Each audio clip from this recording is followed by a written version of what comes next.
now moving to control your money. Not in the future, not in theory. Right now, inside boardrooms, inside banks, AI is already influencing financial decisions. Major financial institutions have started using AI systems as boardroom advisors. And the system at the center of this shift isn't public. It's called Claude Mythos.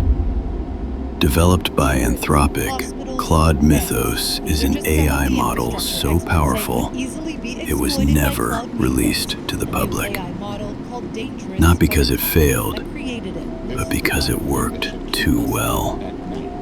It can identify critical vulnerabilities in software and even generate exploits. Now here's where it becomes relevant to you.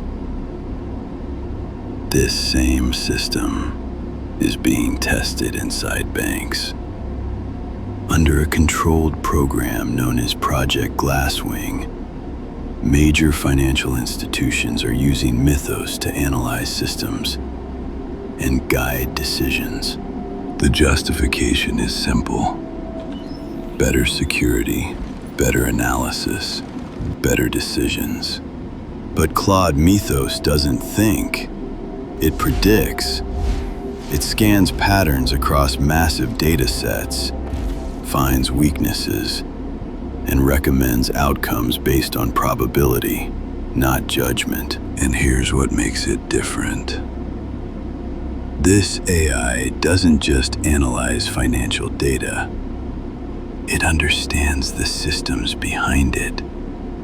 It can detect weaknesses in infrastructure, in software, in decision pipelines themselves.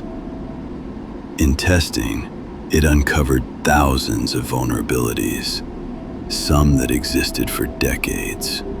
So when a system like this enters a bank, it's not just advising, it's identifying leverage points where decisions can shift, where risks can be avoided, and where outcomes can be optimized.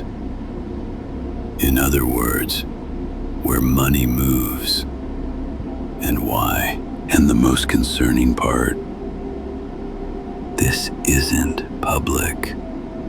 Claude Mythos is restricted, controlled, used only by select organizations, while regulators and governments are already treating it as a potential threat. AI isn't taking control of money. It's being given access to it quietly.